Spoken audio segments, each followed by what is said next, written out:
Hi, everyone.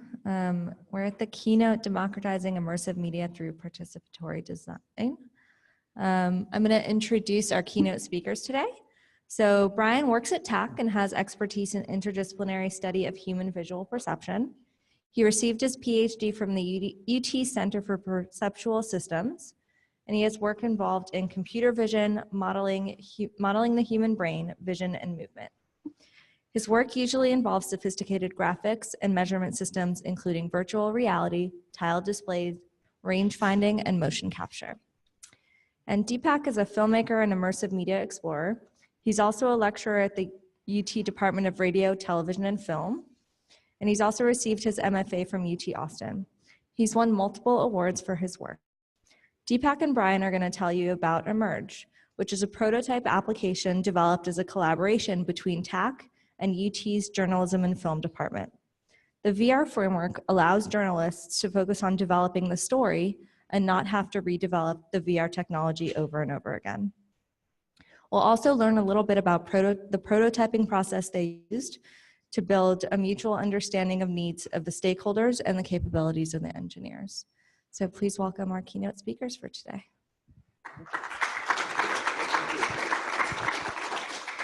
Hello. You can start off. All right. Hi, I'm Brian, and I'm going to tell you a little bit about a project we undertook. Can you guys hear me? Yeah. Oh, is my phone? You're playing on. Turn on. Yeah, I'm not turning on. How about now? That's better. Okay, start over again. Sure. Hi, I'm Brian, and we're going to tell you a little bit about a project we started, democratizing immersive media through participatory design.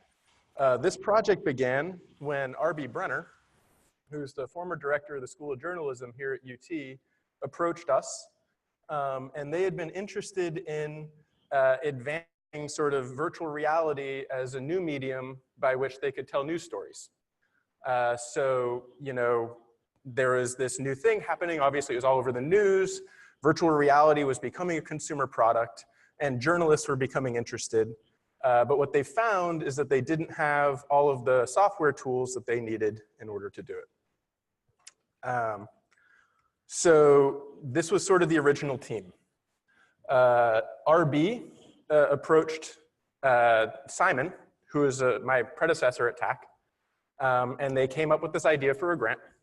And they had funding from the Knight Foundation Prototype Fund in order to build this tool.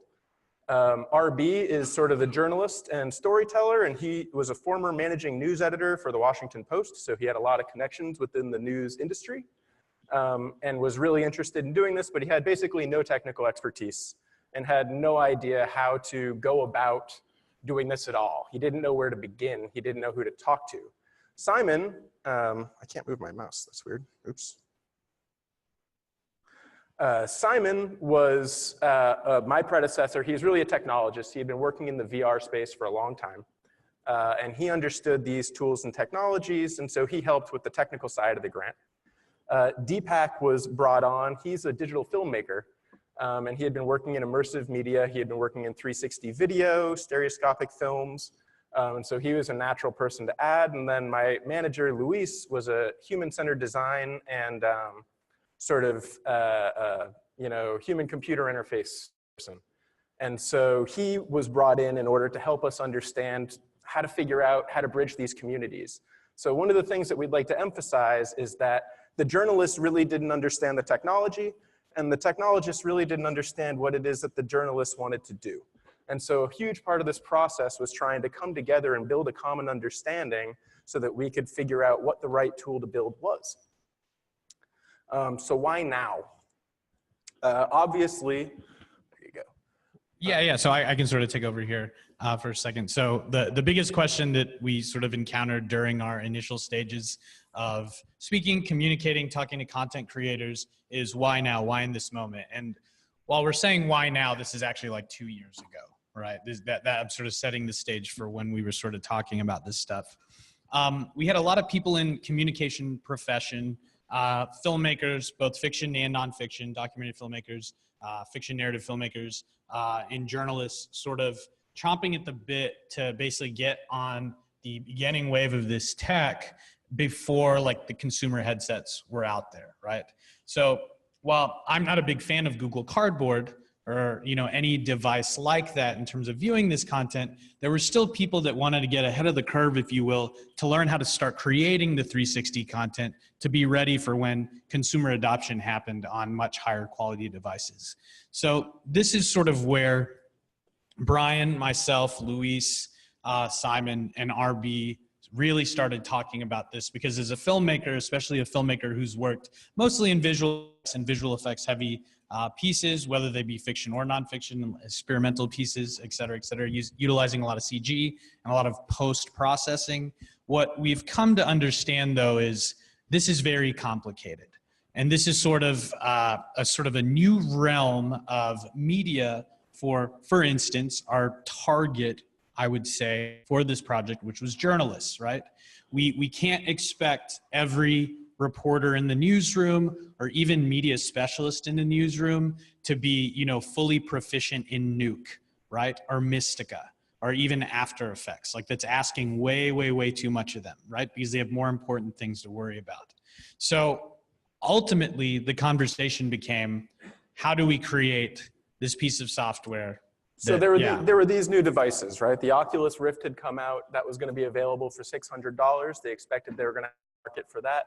Everybody has a cell phone in their pocket, and so they knew that there was going to be an opportunity to look at immersive content with their cell phone, but they really didn't know how to produce this content. There were also these devices. So 360 video had recently been democratized as well. You could go and you could buy a 360 video camera rig for under $1,000. Deepak is really an expert on this technology as well. Yeah, and part of the thing that we're dealing with here too is just the rapidly changing nature of the imaging side of things, the image acquisition side. So when we first started working on this, the most commercially affordable thing for newsrooms, students, people who are hobbyists, not people with a lot of money in the game just yet, were the Kodak Pix Pro rigs, which are 2 cameras side to side with 202-degree lenses facing outwards, of course. So we had enough of an overlap to generate the 360 image.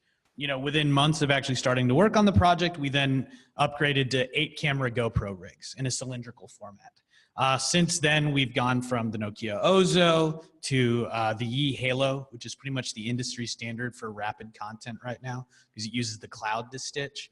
But the truth of the matter is there's just so many different options available, but what is ultimately interesting is the end result.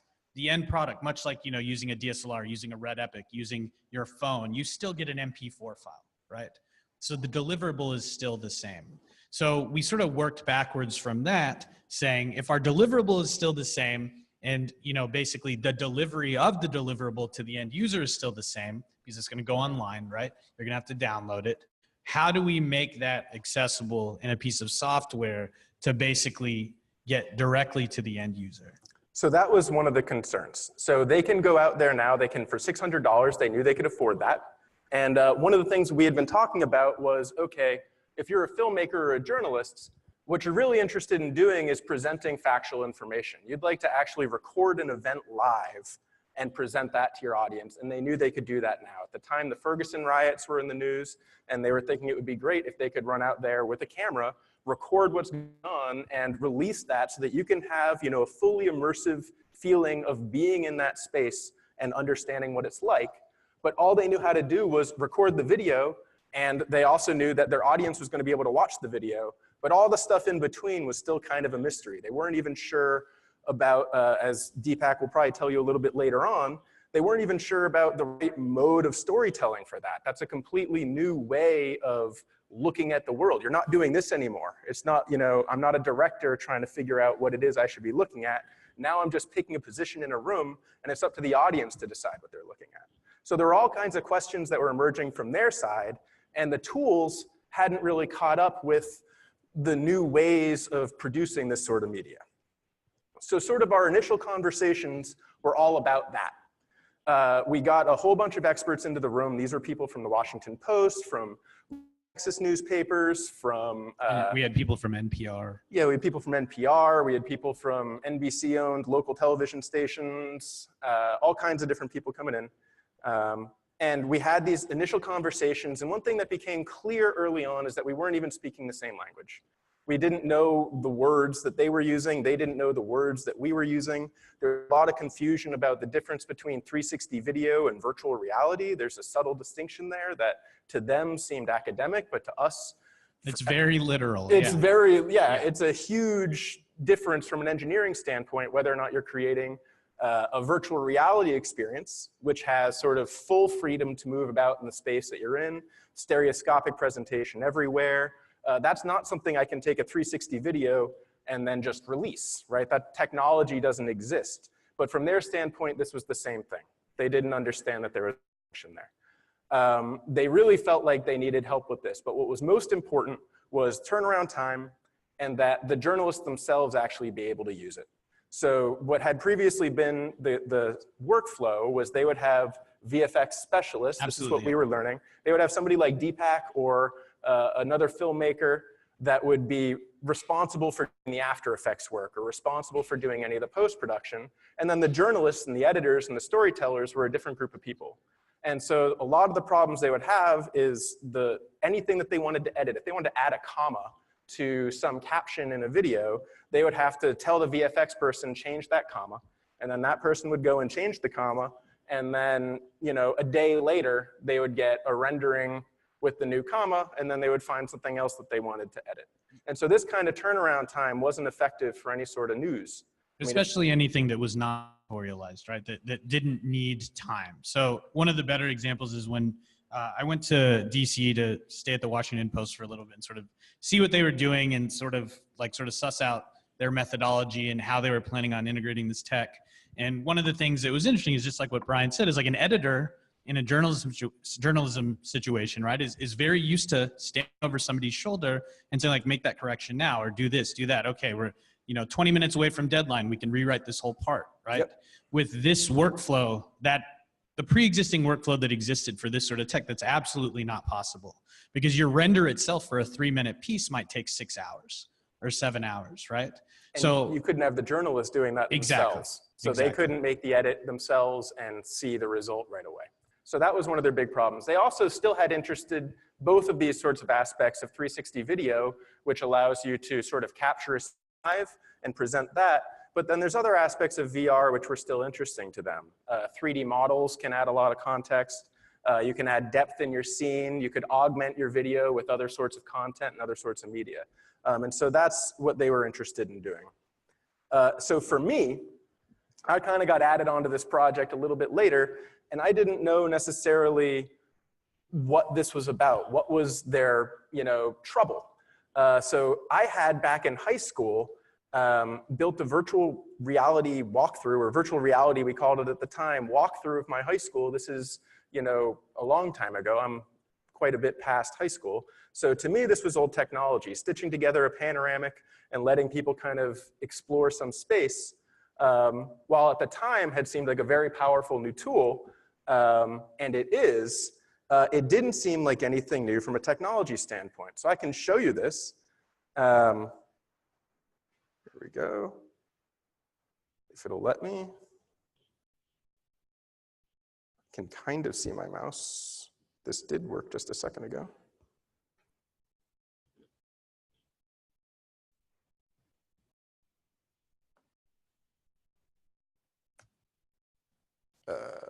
Oh, how about that?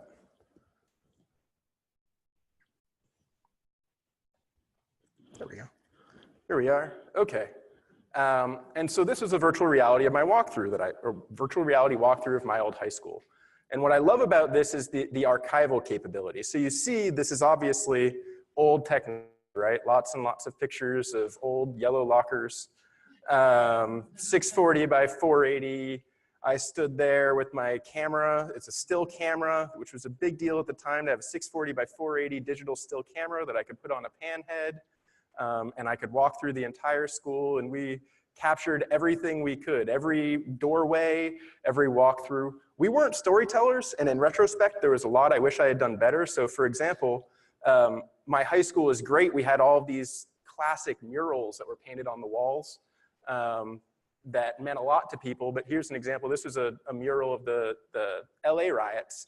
And you can't see it because I was worried about, you know, walking out this door over here instead of capturing the fact that this mural was over here, right? That's the way an engineer thinks. That's not the way, you know, Deepak would have thought, maybe we should look at that. That's a little bit more interesting than cinder blocks. I didn't realize that at the time. And so, you know, I've given you, just to give you some sense of just how long ago this was, you know, here's some pictures of the computers from this school. I'm pretty sure this one down in the lower right is the one I used, which I think was a Mac clone. So back when you could actually buy something that ran Mac OS, but wasn't actually a Mac. You know, there's floppy drives in those Macs, so obviously Steve Jobs wasn't around.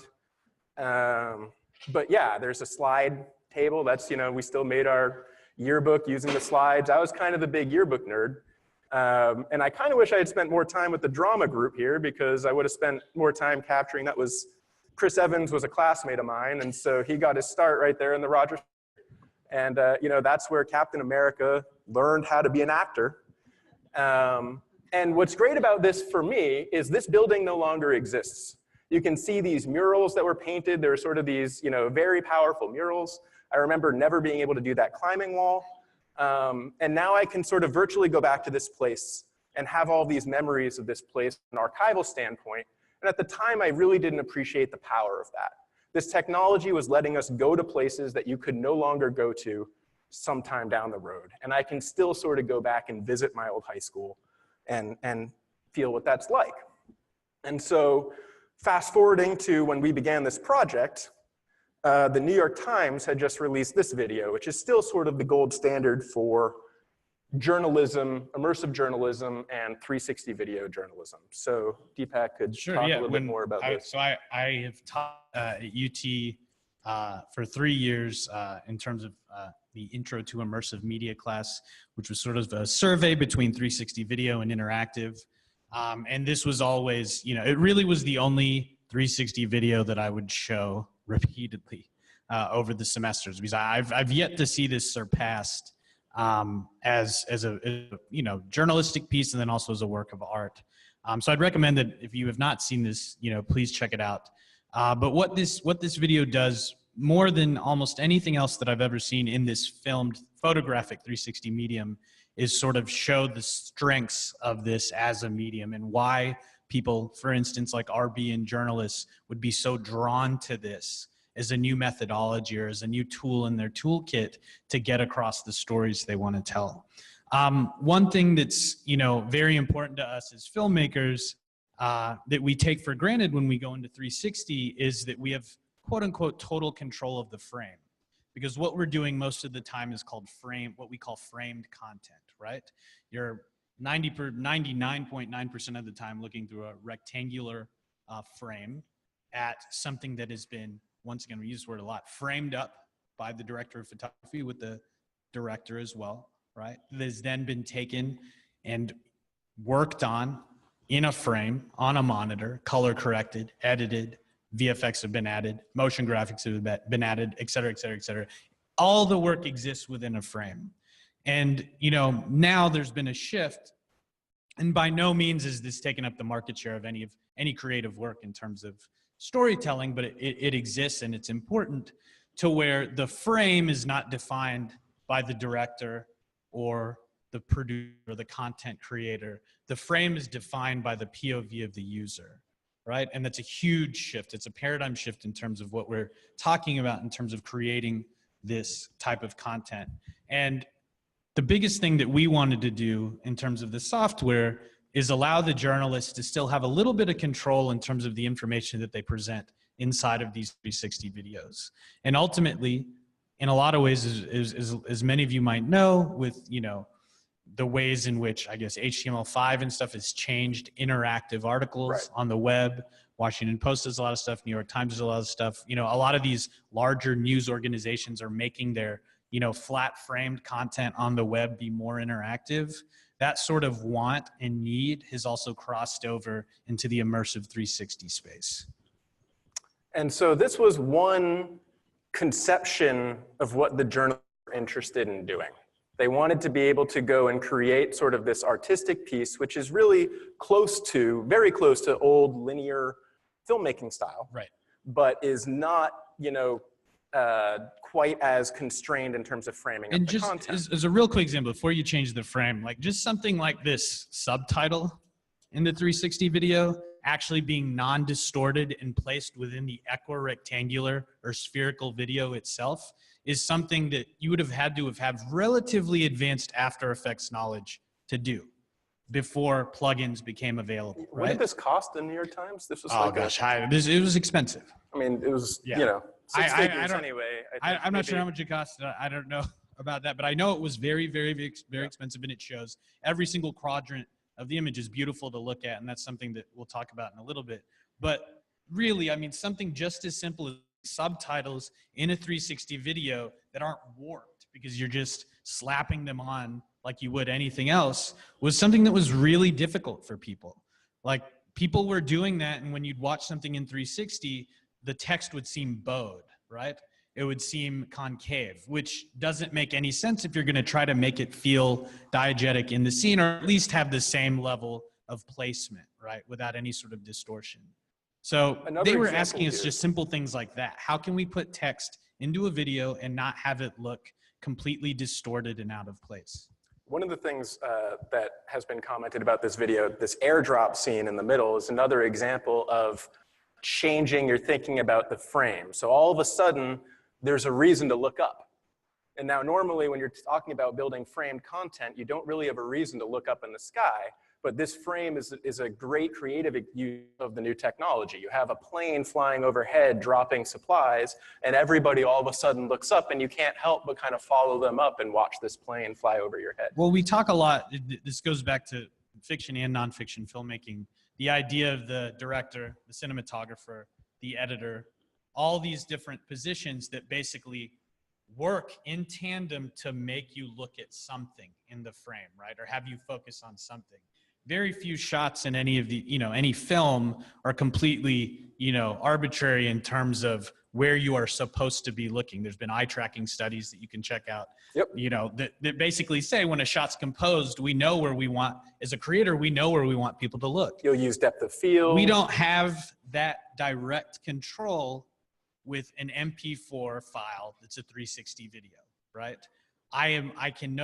There's no way that I can always be over your shoulder, sort of tapping on your shoulder saying, okay, look over here now, okay, turn all the way around in your chair and look behind you.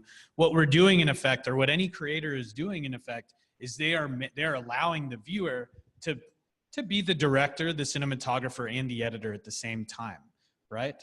Because basically wherever your POV is how you are experiencing the story, which also makes it a uniquely singular experience. Every single one of us in this room could watch the exact same video, right? But the chances of all of us looking at the exact same spot at the exact same time with the exact same timing, et cetera, et cetera. I mean, it's like the monkeys in the room with the typewriter writing Shakespeare. Like, it could happen, right? But I'm not expecting it ever to happen. And as creators, you can't guarantee it. We cannot guarantee it. So this is why tools like this that allow us to augment our video make it a lot easier to basically create non-intrusive focus points that we know can pull attention. So for example, the caption over the kid draws your attention towards those words and gives you some indication that this is where I should be paying attention. Because most of the captions too in this video lead to direct addressed. Another new aspect of this is spatial audio. Absolutely. So that's the guy at NPR was making a point about this. Obviously NPR, they're really into their audio. But he was making the same point where you can use spatial audio to draw somebody's attention someplace. When the plane goes overhead, you hear it going over your head. You want to look up. So that's another device you can use, but many of the old devices no longer exist, right? Depth of field, you can't use a dynamic focus lens and then stitch your video after the fact. So there's all these devices that they had been used to using no longer existed, and they needed some other way of basically controlling the scene. And even simply the concept of an edit, you can still edit 360 videos. You can cut from perspective to perspective or camera placement to camera placement, but there's no such thing as like a wide to a close-up in the traditional sense, right? Because if I go from a quote unquote wide where you're all really far away from the rig itself, during the 360, then all of a sudden I put it 3 inches away from your face, sir, I'm gonna seem way too close to you. right? It's literally going to be like I'm invading your personal space. Like we never feel that way when we go from a 24 millimeter, right, to, you know, a 50 and we're tied on someone. I mean, there's certain ways to do it, right? Yeah. With filmmaking techniques, but it doesn't elicit that same sort of visceral reaction that this can. And effectively, this is all a long way of saying, sure, we can go out and record a 360 video, but if we just give you that, it's not going to be a compelling piece. It's not going to be a compelling news story. We need to do something to augment that video and to give you some interest that controls your attention and gives you some sense of context and depth. So the other direction that journalists were interested in going is the game engine direction. So virtual reality is dominated by the gaming industry, and most tools really built for producing content for virtual reality are what you would call a game engine. And there's a number of reasons for that. Basically, a game engine, originally, it was just the software they used to develop the computer games. But eventually, that software became generalized and released so that other people could quickly and easily create games for a new platform or create a new game where a lot of the under-the-hood technology was taken care of. In general, what it lets you do is put 3D graphics into an environment and render that down to a point of view of some observer in that space. But because it has a spatial representation, it has some sense of 3 degrees or 6 degrees of freedom even built into it. The interface in many ways is closer to what you want for creating any sort of immersive content. Your traditional editing software doesn't do this. It's used to working in a frame. It doesn't have any sense of X, Y, Z. It doesn't have a way of rotating something spatially. All it has is pixels. And we're not working in pixels, we're working in X, Y, Z. So the game engines are in some ways a more effective interface or closer to the interface that people needed. It's just that they're very complicated to use. We could have settled on really any of these. CryEngine is obviously, a lot of benchmarks are built on CryEngine. Unreal Engine is becoming a very popular one. In fact, Deepak is largely transitioned to using the Unreal Engine. It has a lot of tools that actually take care of a lot of the problems that we had previously, but we ended up settling on the Unity game engine. Again, kind of an arbitrary decision. It was popular at the time, and we were already using it for another project that we did with the Washington Post, which Deepak can tell you a little bit about. So before our prototype really got, I guess, even to the alpha stage, we were still you all were still writing the code. We were still figuring out the interface. We were approached by the Post to actually create another experience. And this was meant to be an experience that launched in tandem with a large set of articles that they were about to write about the privatization of space. You know, basically, you know, Bezos's company, I guess he also owns the Washington Post, but Bezos's company, Elon Musk's company, all those companies, and like basically what the privatization of space was doing to the future of space exploration. Of course, you know, the content for that was all created by the journalists. We aren't creating any of the words. We aren't even doing anything sort of thematic. What we are tasked with, though, is basically creating the experience behind what they want to talk about. And so this was a piece that we did that was actually cross-platform. There's a mobile version. Then there's also a version that you can download on Mac and PC, right? I believe the PC version actually worked with headsets without any sort of problem with the Oculus Rift. But what it was, and this also highlights, you know, what Brian was saying earlier in terms of different worlds and different vocabularies and different ways of doing things. But it highlights how, and it really put into light how different all of our worlds were. So what you're seeing here is actually real terrain data that has been given to us by NASA. And it's kind of interesting because when we were first tasked with this and we were given the opportunity to create an environment for this journalistic piece, myself as a visual effects artist and filmmaker, I believe The Martian had just come out as well, which was shot in Jordan, that doesn't really look that much like Mars in terms of the choice landscapes that they were using in VFXing, if you will. They basically made a lot more of the surface a little bit more dramatic because for those of you who I'm assuming a lot of you in here know a lot about Mars, it is dramatic, but it's at a scale that's ridiculous, right? So it's not really the same scale that we're used to as human beings in terms of dramatic landscape features. So when we get data like this, my mind is always going to the idea of like, well, I'll create a digital map painting, then I'll go into Maya, I'll generate topography, we'll make some cool plateaus, and it'll be sort of like inspired by Mars, right? I'm taking some inspiration. This is an artist's interpretation. Well, what we learned with them is we could absolutely not do that. So therefore, we have this terrain data from Mars, which kind of looks like Arizona during a sandstorm or something. A lot of people were actually underwhelmed when we showed this to them. And we were like, well, you know, it is what it is. Like, it's to scale. And they're journalists, so they really cared about this being accurate information. Yes. That they were being educational in some Even way. the atmospheric color here, like, you know, the color of the thickness of the atmosphere, we had to get some consultation on. So it could be as accurate as possible. And, you know, that's all through the limitations, of course, of, you know, you can't really see it that well on the projector, but through the limitations of the game engine as well. But, you know, that sort of highlights another discrepancy between our creative workflows, whether, you know, even if they're going towards the same common goal. But what is really cool about this piece, which I think, you know, in a way heralded what we were about to do with Immerj, is the idea that we had a lot of focus points, is what we called them. And you know, there's various other terms for these, but there was some level of direction going on in the scene.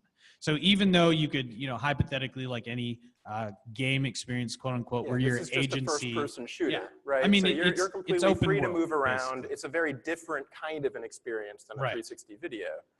We're still giving you ideal viewpoints to go to, almost like quest markers in The Witcher or something, right? Mm-hmm. You can sort of go to these areas, get sponsored information, or you can get information that was actually part and parcel with what was in the articles. But this became the method of distributing this information. And, you know, this is a couple years old at this point. You know, I think there's a lot of things that we do differently. But what this served as was a good union of our creative styles as we got ready to move towards creating the tool that would actually simplify augmentation of 360 content.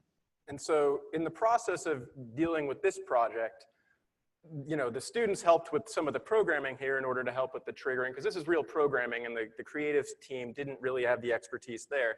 And so our students were helping with that. And what we kind of realized was this is a very different kind of thing than this other tool that we thought we were building. And so it was still kind of clear that they didn't necessarily understand what was the difference between VR and 360 video. Why is the technology different? Why is it hard to just create? Why can't I go to Ferguson and stick a camera on the ground and create an experience like this? They didn't understand that that wasn't the same technology. It's a completely different way of thinking about it. And I think the key to that, though, is understanding the difference between navigation, right? The agency a user has in a virtual world, which, you know, at a bare minimum, they can navigate, right? Opposed to a 360 video, which we call immersive media. We do make a distinction there where your agency is relatively limited to being able to look around. Of course, there are branching 360 video experiences. And I believe Facebook and Red just announced a camera system that'll allow for six degrees of freedom within 12 inches or something of head movement in stereoscopic 3D. Yep. But, you know, at the time, what we were dealing with by and large was static video plates, you know, that really didn't provide any level of interactivity whatsoever. The other interesting aspect about this experience were these blue markers here were sponsored content. So we actually had, you know, I think it was Intel and Amazon Web Services who were sponsoring some content, and this was sort of a means for them to embed advertising. And one of the big problems that they were having is they needed some way of monetizing the stuff that they were making. And so this was sort of a natural way for them to go about doing that, put some ads in the space. You know, think what you will about that. Well, normally I'm pretty cynical about that sort of thing. But the truth is, making any sort of revenue with this medium right now, unless you're in gaming, is very difficult, right? So being able to seamlessly integrate this sort of stuff was very important to the journalists, and not have it seem like a pop-up ad, you know, before the real video plays that we're all used to. Because one of the things we have to deal with too is if you're actually looking at this in a headset, right? You know, say I'm on the Washington Post site and an ad pops up. Well, you know, I can turn around and do something else, right? Or I can check my phone and wait for that ad to be over. If I'm wearing a headset, you know, I'm either going to have to close my eyes or take the headset off. Right. Right. So finding a more diegetic way to get the ad content in, which also in a way makes the ads relevant thematically to what is happening, was a huge motivation in doing some of this as well. That's right. So that was Mars VR. And so now I'll introduce the team. So this was, all of Immerj was basically programmed by these guys here. We had a team of about 4 or 5 undergrads who were rotating through. RJ, Shannon, Micah, Justin, and Sarong were sort of the original team, but through the semesters, you know how undergrads are, they come and they go. And so we brought in Sierra and Kathy and Walt. And Drew actually was interesting. He was in the journalism. He was in journalism. Yeah. He was in the journalism program, and so he was helping us as an undergrad in that space to understand their terminology and help us build documentation that they would understand and so forth. But these guys were great. I'd recommend all of them if they weren't already employed. But I think most of them have moved on, if not still students.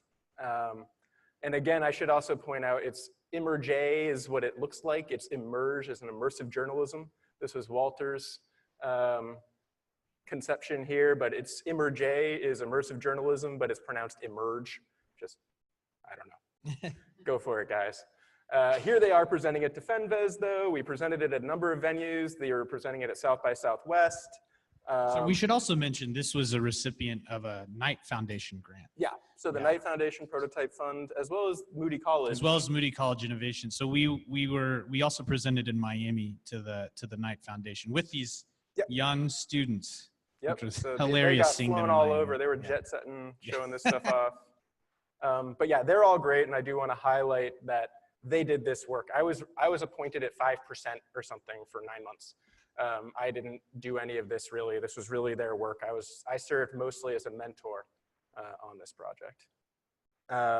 But one of their comments the whole time, and this is sort of for the benefit of the Gateways community, this was our catchphrase, was we're making unity in unity. And so that was one of the things that they were getting frustrated by. They didn't understand what the journalists needed. Unity was already the tool that they were looking for. It was already a tool that lets you build immersive content on a computer very easily as far as they're concerned, and release it and present it to anybody you want. So from their standpoint, they didn't know what they were doing. They didn't understand what we were doing here. There's already a tool, download Unity and use that. And it felt very much sort of like Turtles all the way down. We were just building Unity's interface inside Unity and asking people to use that as though that was somehow going to be better. But we had to really explain to them that that's not what we're doing. If you've never seen Unity, this is what Unity looks like. And you can imagine a journalist sitting down at this and trying to understand how they're going to use this interface to produce anything. It's not obvious at all where to start. First of all, how do I load my video? How do I load any sort of an asset? Oh, you need a plugin for that. Yeah, you need a plugin for that. And then you need to drag a component and add it to your camera. You didn't know that? And so obviously this isn't what they were used to doing. Game makers are used to this sort of an interface. And game makers in a lot of ways were ahead of the curve in terms of this sort of nonlinear storytelling. But journalists, even video people, they don't know how to use this kind of a tool. They need to be trained, and it's not something they know how to do. And so this is the way we would kind of explain to them what it is that we were doing, right? Unity is the remote on the left, and we had to give them the remote on the right. And it might be the case that we're going to tape over some buttons that they may have wanted. And we kind of went through, this is what a lot of our iterative development was about, was figuring out which buttons do they need and which buttons can they do without. Because really the process of building an interface is about removing functionality. And I don't know if that's really clear to all of you, but C++, if you're a programmer, is the ultimate interface. Why would you need anything else? Program it in C++ and it works. There was even one point where when we were talking about adding text to the video, they said that already works. Just screen capture it from Word and import the image into your video, and then that'll be, you know, your text in the scene. They didn't I really, almost had a heart attack. Yeah, we all almost had a heart attack. There's literally one of our guys who now works at Amazon suggested that the journalists just do that. And we had to explain to them, no, that's not how you build an interface. The purpose of an interface is to present the functionality that people need to use in a clear and easy to use way, so that you're removing all of the abstractions and everything else that complicate that. You want it to be as easy as possible, and you want it to be intuitive. And this isn't that.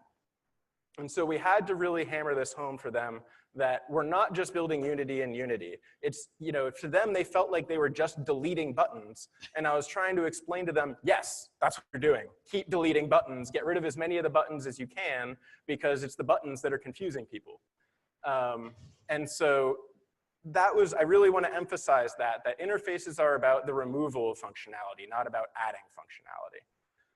And so in order to constrain the problem, we really needed to listen to them, right? We needed to ask them, what do you really need? And we want a bare minimum set of what you really, really need. And we'll start from there and wait for you to run into something else that you don't have yet before we complicate our interface further. The thing that was very important was that we explained to them what the costs and benefits are of the decisions that they're making. They didn't always understand the cost of giving up something like the freedom to move around, or the freedom to use, if you're just using video, they needed to understand, well, that meant you can't walk around the scene arbitrarily. We also needed to be realistic about what it is we were going to be able to contribute. You know, we're 5 kids that are undergrads working 20 hours a week. There's only so much that you can get done. So you have to sort of play this game of managing their expectations, and but really listening to what their needs are and understanding what those needs are. And so we started out by, okay, let's talk this out. Where are we going? Because if we know what it is that we're going to do, then we can develop it. And it's good to maybe do it on a whiteboard. Draw the buttons on a whiteboard and you say, do you mean like this? Do you mean like this? You can draw it out on a postcard and put those in front of people and say, which one of these makes more sense to you? But really where the power came in were these demos. And so RB did a very good job of bringing in experts. He'd bring them in on a regular basis, and we knew that those demos were an opportunity to gain feedback.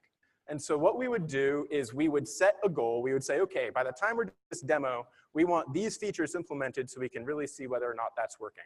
And every time we did the demo, we learned something about whether or not what we had just advanced worked. There were a lot of tangents I could go on.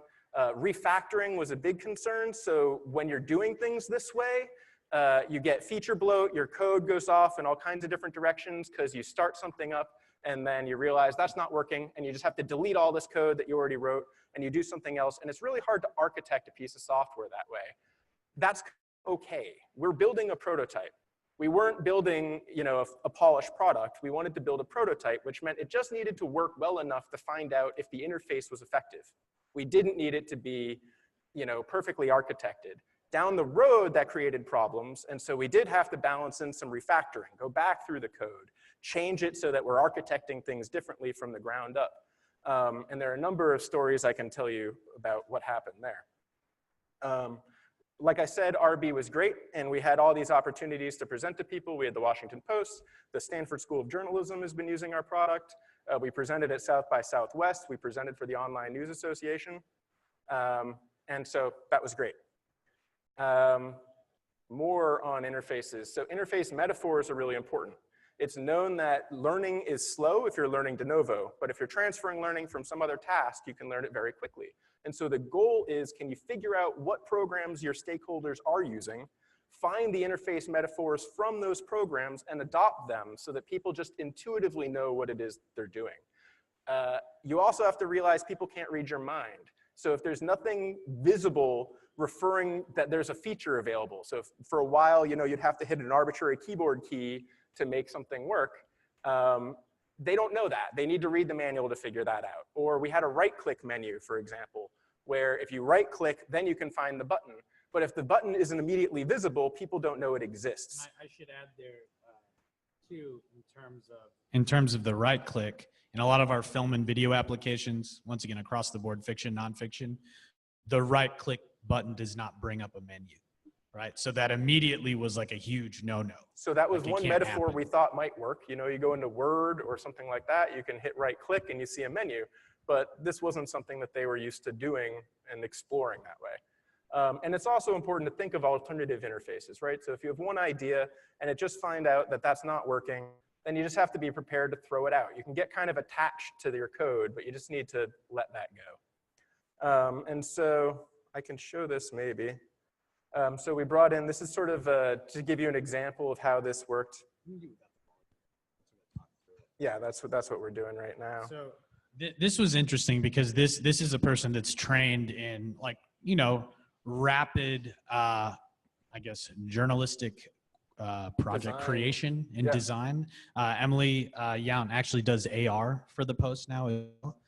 But we brought her in blind with our sort of setup here for Immerj. And we basically tested to see if, given, you know, sort of the base rules here, she could figure out what was going on inside of the program in terms of teaching herself, you know, simple things like adding text, manipulating the viewport, which is what we call the view here, so she can rotate the 360 video, adding images, adding 3D objects. And, you know, the first time that this happened, you can see two of our students there sort of helping her out. You know, we were happy enough, but I think the thing that still struck us after these initial tests, and we filmed a couple other people too that aren't in this video, including people from the Washington Post actually in DC, as well as NPR. And what was going on though is we also learned that there had to be a hybridization of terminology.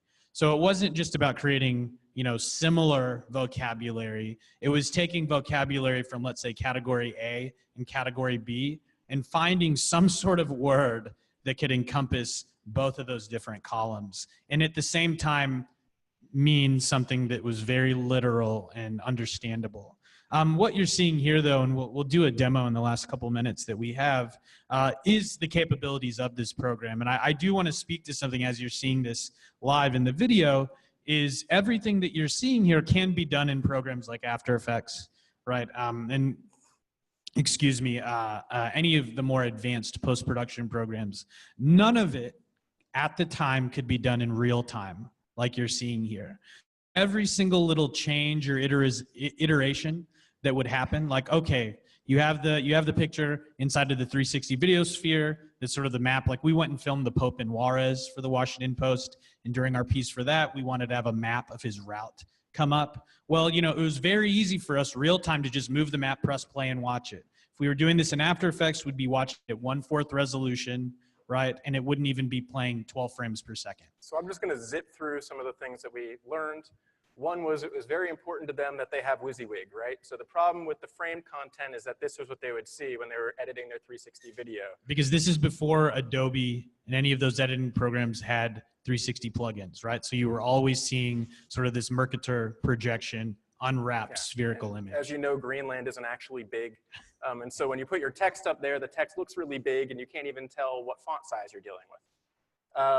Sidebar, so this was an interface metaphor that worked. Every journalist in the world learned how to use WordPress, so we know that they can use a sidebar with buttons on the sidebar, and if they can see those buttons, that's how they're used to adding content to their scenes. So we stole that interface, basically.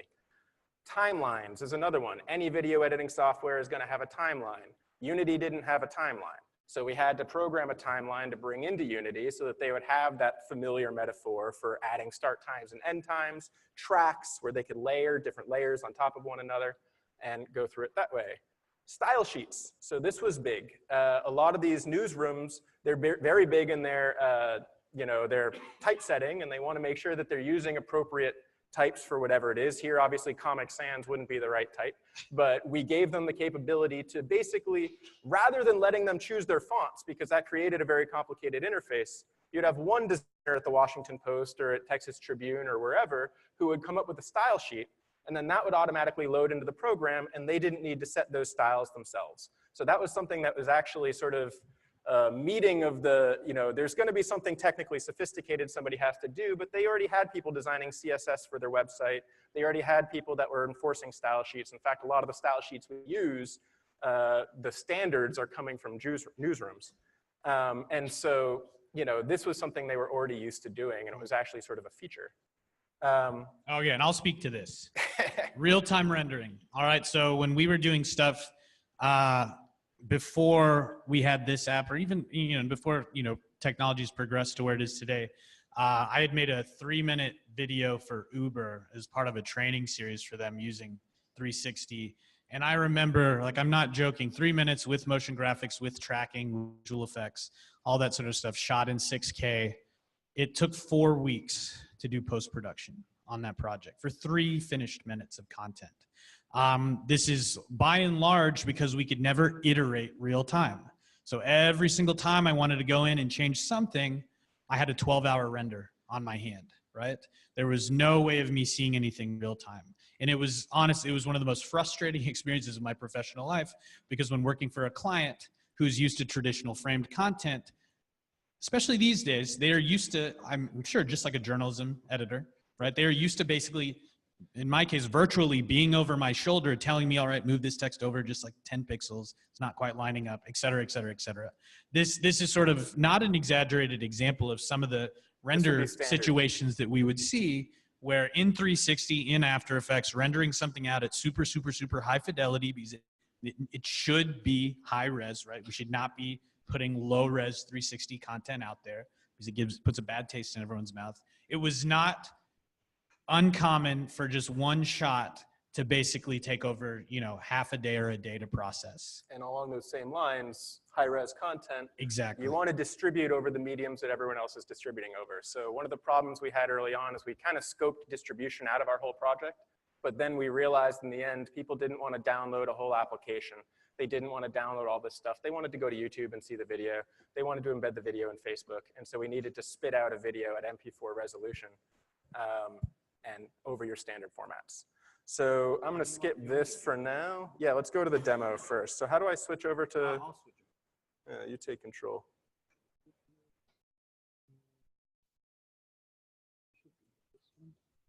Okay.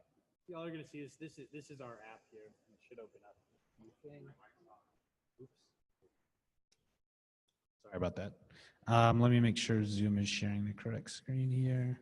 I'll open this up just so you can see this. 1 second, please. New share, Immerj. All right, so this is our very simplified interface. This is still in beta, and this has gone out to over a dozen partners around the country. We have a very simple project selector. You basically need to choose a source 360 video. So what we're expecting is that, the video has been captured. It may or may not have been edited unless you want one long take, right? But if there's any sort of editing done in the traditional way, especially now that all of our editing software that's commonplace has 360 plugins to at least view in 360. So if I were to pick a clip here, so I'm going to pick one from Mission Control. We did a project in Mission Control. We have a little video sphere here that pops up that indicates our icon. Let me go full screen on this. And we have all of the familiar features that we're used to. We have the timeline with the playhead that we can drag, right? We have frame counts. We have the ability to augment all of these different items into our image. So I'm just going to throw a bunch of random stuff in here just to show you all that it works. There's no real rhyme or reason to what I'm doing at the moment, so but I would like to a say standard file browser, right? That was very important to them. Oh, I know how a file browser works, but Unity doesn't have one of those built-in canned. You have to kind of absolutely. That. So inside this space, we have the option to rotate our images, right? Place them as we will. You can't easily do in After Effects because it has no sense of spatial. And even if you do it in After Effects, you cannot do this afterwards, right? I can't then play it in real time. All right, unless I have a very, very beefy computer. I'm Notice the WYSIWYG window. Everything's rectilinear presentation. They're not getting Mercator projections. We also have the ability to put, and this was a big want from the journalism side. Yep. Video we have video and video. All right, so we can have archival images playing in the background here. So, and notice how we have our layers, we have our timelines. So these can actually come in and out. So for instance, if I want the mission control image to appear a little bit later on, it can do that. What else can we add here? We have our 3D object, which is actually super fun. Yeah. Grab that. This was another huge want, was the ability to add 3D objects. This is something that doesn't exist in This does other not pieces of exist software in like most other programs. Oh, and we got our little wheel here. Oh, But no. that is, I think we're still in Zoom is beta, fighting with this. right? Yeah. That could be happening here. Yeah. But there you There you go. go. There it is. Make it bigger. So we have the ability to rotate this, place it in space, right? You can bring in fully textured 3D objects to augment it. Animations actually did work if you had an FBX animation sequence.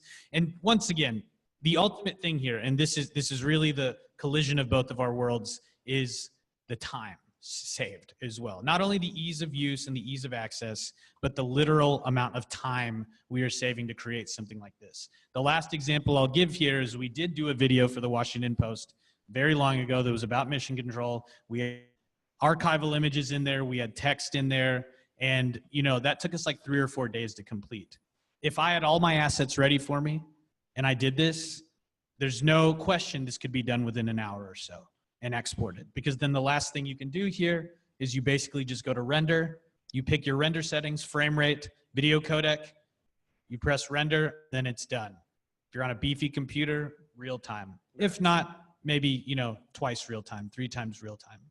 So that's sort of, Sorry, I know we went over, but that is definitely, this sort of explains why we did what we did, where we're going with what we're doing. And, there's people out there using it. Like Brian mentioned, people at Stanford are now using this in their classes, which is pretty fun for us. And it's also open source, so if anyone's interested in jumping in and working on it, they can do that too. Absolutely. Cool. Cool. Thanks, guys. Thank you. We may not have time for questions, but if anyone wants to ask us anything, I'll be around at least. Please feel free. Yeah, this is working. So, yeah, I would recommend if you have any questions for them, you can talk to them afterwards. I do want to thank them and also let you know that in a few minutes, at 20 after, we'll be starting our last set of Jumpstart conversations out there. Also, there's a tech tour. But before you go, I do want to thank these guys. Oh, So, thank you. A little bit, it's back on. Yeah, so a little bit of excitement happened on our way here with weather and whatnot as Brian was coming from Milan to come to here to speak. So 26 thankfully hours door to Deepak door. was local, but they put a lot of time and effort and anxiety and bad sleep into joining us today. So I wanted to give each of you this is just a thank you for going to the trouble of coming and joining us. Yeah. Thanks so much. So yeah, thank you very much, both of you. This was I was honored and very unexpected. So yeah, well, I hope that you guys will corner these folks if you have any questions. Our real takeaway that we wanted you to get was just how this kind of thought and care goes into the same thing with making a gateway that's accessible to the audiences that you serve as well. So this is just a much more non-sciencey kind of audience, and it really the same thing. So thank you again for. Thanks.